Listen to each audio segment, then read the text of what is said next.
What's my most elegant accessory? This gun in my hand.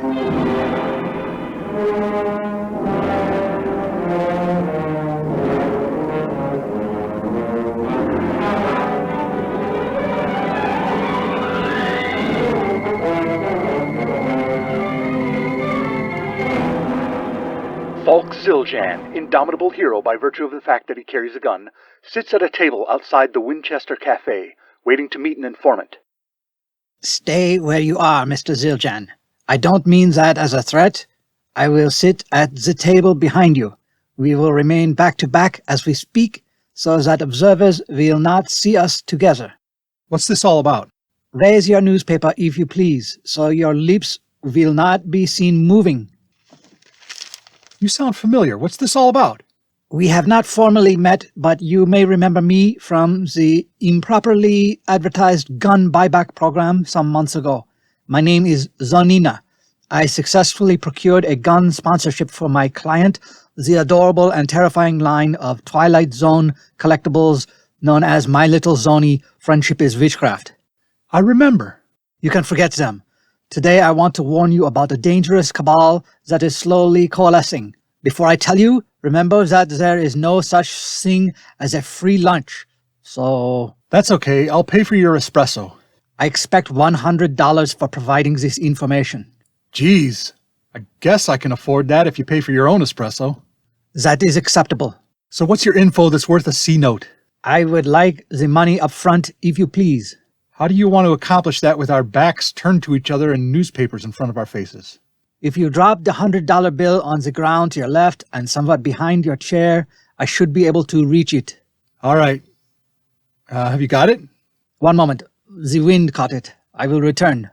I can't wait to find out who the enemy of these contorted ponies might be, putting our lives in danger. I am back.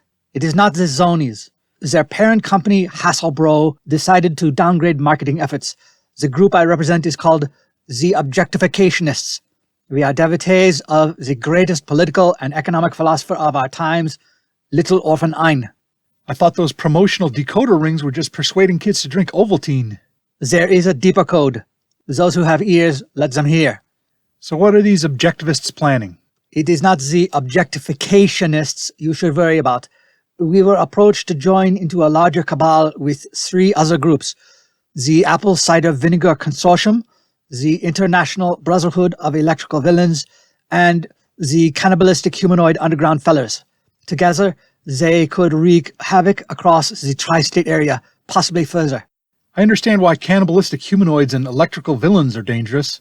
What's the big deal with this Apple Cider Vinegar Consortium?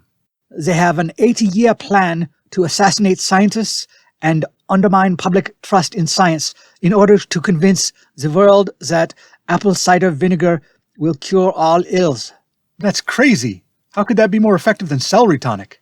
There will be many competitors jockeying for position in the global panacea market. Fish oil, bear gallbladder, turmeric. But I believe the Apple Cider Vinegar Consortium has the diabolical, the gumption to endure. In order to stop them, you'll need... I must go. Someone is coming. Sir, could I see some ID? Hello, officer. Here's my social security card. Falk Zildjian. Do you know what you've done wrong, Mr. Zildjian? Vigilantism? Nah, no one in Program City calls that a problem except the criminals. I'm talking about your trench coat. Sir? Not only is it a vulgar shade of gray, choosing a trench coat in the first place is so 1938. Really, I'm nonplussed. Is that a crime? I'm not patrolling here for my health, Mr. Zildjian. It's Zildjian. So I need you to stand up and put your hands against the wall. Are you serious? What are you, some kind of fashion police? Let's see your badge. You can see the badge right here on the front of my jacket. SVU, Style Victims Unit. That can't be real. I'm going to ask you once to stop resisting and put your hands on the wall, sir. Fine, fine. When I search your pockets in your dowdy trench coat, am I going to find any weapons, illegal substances, needles, broken glass, or garish haberdashery? No. Is this one of those pranks where you're going to give me a Thanksgiving turkey after scaring me, or maybe a pet groundhog since we're closer to February? That's not the way we work in the Fash Police. You should probably say the whole phrase, Fashion Police. Somebody might get the wrong idea. Come to think of it, I have met somebody who might have been undercover Fashion Police. Do you have a really strident enforcer in SVU? Goes by the name of Ma Desty? We're all big fans of hers, but she's not officially on the force. She's more what you'd call a fashion vigilante. Is there such a thing as fashion villains? Put your hands behind your back, please, sir. What? Stop resisting, sir. Put your hands behind your back now. All right. It's not the first time I've been cuffed. Hard to believe you can be arrested for poor choice of clothing, eh, Zeljan? Hey, officer. The name's Officer O'Murphy. It's right here on the patch above my breast pocket. I'm Officer McChuff. My name patch got ripped off in a scuffle. They ordered a new one for me, but you know how long these things take. They're pretty quick usually, but maybe you're from the 7th precinct where they do things differently. I think you might have wandered out of your jurisdiction.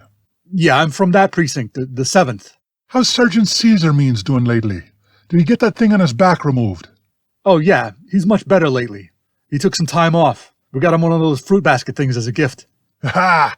There is no Sergeant Caesar Means at 7th Precinct. In fact, that's an idiotic name. As soon as I said it out loud, I thought the jig is up. He's going to realize I invented that name and I won't be able to trap him. But you fell for it. Come on, you. Impersonating an officer is a serious crime. Thank God you came along, Officer O'Murphy.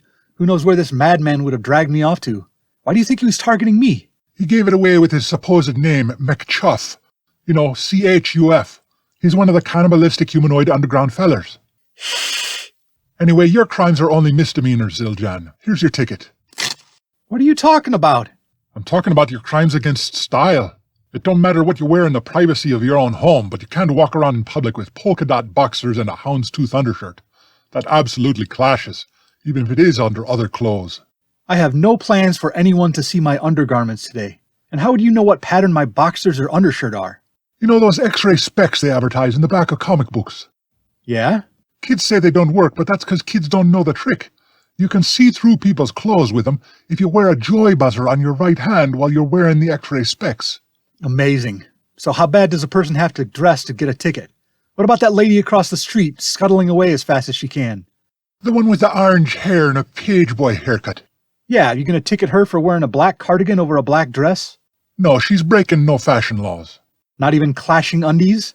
She's not wearing any underclothes. That would merit a ticket. I thought you were gonna say she was going commando. I was trying to phrase it more delicately. Regardless, she's lucky the CDC boys aren't around. Why, what's that stand for? Center for Disastrous Coiffures. It's the hair police. How did I survive this many years in Parabellum City without hearing of the fashion police? I thought that McChuff guy was making it up.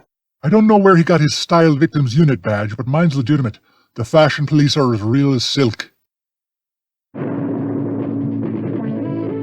Waist fans, hot bonnets. These and other accessories will be on display Sunday at the U.S. Hot Rod Truck Pull Nationals. A miscommunication due to too much echo has resulted in the disappointment of motoring aficionados, but a boon for lovers of high style. Instead of nitro-burning funny cars or monster trolleys, you'll see thousands of spring fashions, such as the latest outerwear, underwear, overcoats, dainties, doilies, and ascots, sheer rayon blouses, high-waisted sailor pants, backless, sleeveless, floor-length dresses, all from the latest Hollywood designs. That's Sunday at the Parabellum Motor Speedway. The first 50 people through the door will receive their choice of a free lace fan or paisley neckerchief. Some vendors will even have their boots on wheels.